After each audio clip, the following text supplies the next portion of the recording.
Setelah resmi bergabung dengan Partai Solidaritas Indonesia (PSI), putra bungsu Presiden Joko Widodo Kaesang Pangarep diusulkan menjadi ketua umum partai itu. Konon sejumlah pengurus daerah dan wilayah PSI bakal mengusulkannya dalam acara partai Senin malam. Ditanya soal dirinya yang diusulkan jadi ketua umum PSI, Kaesang mohon doa agar hal itu bisa terwujud. Namun Kaesang menegaskan, ia akan berjuang terlebih dahulu sebagai anggota baru agar PSI bisa tembus ke DPR RI. Ya dulu, tapi yang mau gimana pun pasti nanti kami dari PSI, kalau mungkin bukan saya ya kami akan memajukan tokoh-tokoh nasional yang emang pantas untuk dimajukan. Ya sekarang saya akan berjuang sebagai anggota. Ya masih anggota. Rencana kan mau jadi ketum ini Mas? Ya semoga itu doain aja. Kakak kandung Kaesang, wali kota Solo yang juga kader PDI Perjuangan, Gibran Raka Buming Raka, Senin siang sama sekali enggan menanggapi saat ditanya soal adiknya yang diusulkan jadi ketua umum PSI. Tanya Kaesang ya, urusan PSI tanya ke orang PSI. Ya, Mas sudah komunikasi dengan Mas Kaesang, Mas? Urusan PSI tanya ke orang PSI. Enggak, kemarin kan Kaesang mengatakan juga sudah minta restu ke Mas Gibran itu. Ya, urusan PSI tanya ke orang PSI, tanya Kaesang juga. Nggih, Bun, makasih. Sudah dikasihkan untuk Mas Kaesang, Mas. Yuk, makasih. Nggih. Mas Kaesang. Salah satu politisi PDI Perjuangan menyebut perihal perbedaan pilihan partai antara Presiden Jokowi dan anaknya Kaesang diserahkan pada penilaian masyarakat. Karena menurutnya yang diuji soal ini bukan partainya, melainkan Jokowi. Kemudian yang Kaesang kemudian ngambil partai lain, masa kita ambil Pak Jokowi karena gagal meyakinkan anaknya, kan nggak lucu ya. Beliau presiden gitu loh. Ya jadi ya itu menurut saya silakan saja. Nanti bagaimana pimpinan partai melihat. Yang diuji di sini kan bukan partai tapi Pak Jokowi. Kalau kita serahkan saja pada rakyat menilai seperti apa gitu loh. Dan menurut saya nggak perlu dipanjang-panjangin. Ini ada anak muda mau masuk partai ya silakan. Semoga jalan yang aku pilih adalah jalan yang benar. Namun ada pula analisis politik yang mengatakan masuknya Kaesang ke PSI merupakan suatu penghargaan dari keluarga presiden. Karena selama ini PSI selalu tegak lurus mendukung Jokowi. Karena itu Kaesang pun dinilai akan siap untuk diusulkan jadi ketua umum PSI. Kaesang siap menjadi orang penting ya, entah itu ketua umum ataupun Dewan Pembina, yang saya kira dua posisi strategis yang di PSI memang nyaris cukup prestisius ya. Jadi tidak mengherankan kalau kemudian per hari ini kita bisa melihat bagaimana Kaesang Pangarep ini kemudian mendapatkan kartu anggota partai dari PSI. Mungkin Kaesang melihat bahwa ada mutual understanding antara PSI dan Kaesang. PSI lihat sebagai partai politik yang selama ini memang selalu tegak lurus, selalu pasang badan dengan Jokowi. Saya sudah mendapatkan izin dan restu dari keluarga saya. Beberapa waktu lalu Kaesang pernah dianggap melakukan prank atau lelucon politik. Ketika di kanal YouTube miliknya, ia mengatakan siap jadi Depok 1. Hingga kini tidak ada kejelasan soal pernyataan Kaesang yang dianggap publik akan maju di Pilkada Depok. Semoga masuknya Kaesang ke kancah politik melalui PSI ini bukanlah lelucon, tapi serius bisa merepresentasikan sosok muda yang kompeten di dunia politik. Tim Liputan, Kompas TV, Jakarta.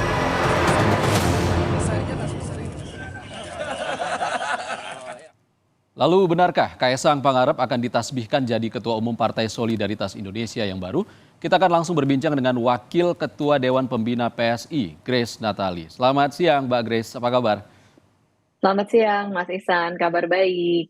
Mbak Grace, setelah prank yang jadi Wali Kota Depok, masuknya Kaesang ke PSI kali ini bukan prank lagi? Itu kalau yang di Depok kayaknya juga terkait dengan pembukaan stand pisangnya Mas Kaesang deh, nampaknya gitu. Ya itu kan tapi khas anak muda ya Mas ya, cara-caranya kreatif, kadang nggak terduga.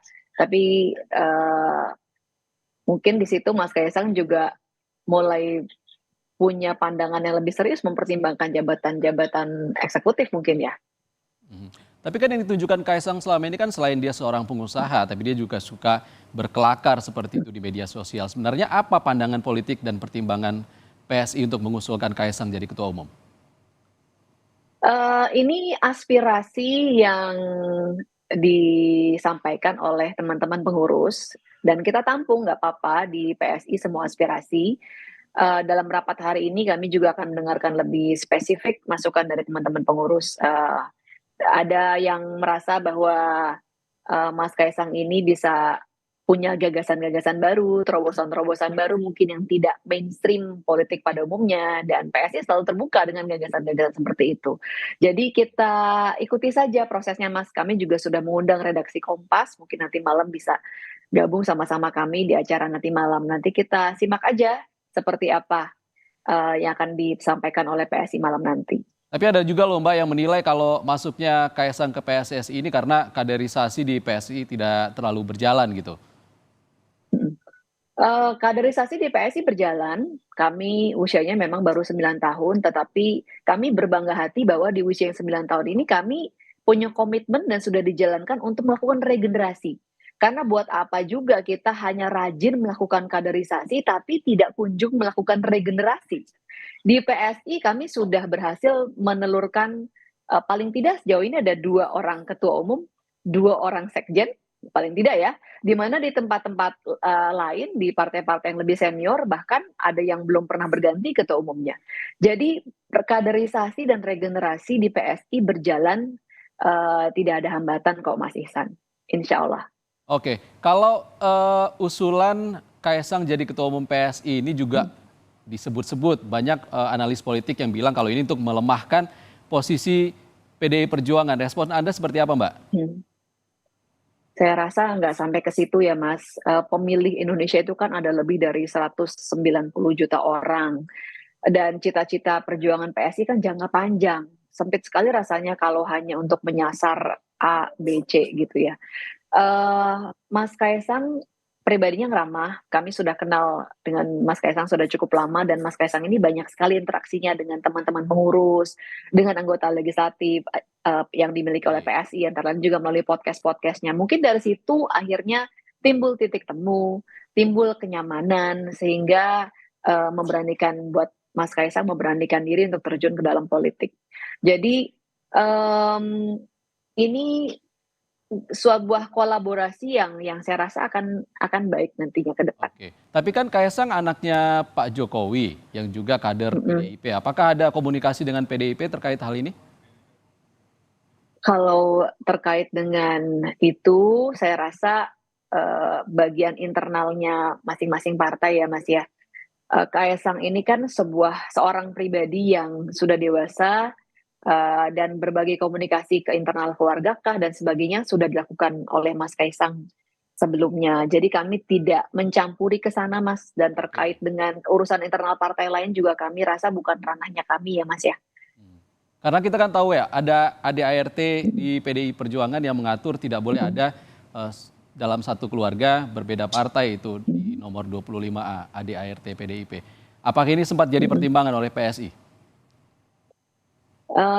Saya rasa itu internalnya PDIP, Mas. Kami tidak berhak mencampuri, kami juga tidak berani mencampuri, dan saya yakin semua hal sudah ditimbangkan matang-matang oleh Mas Kaisang.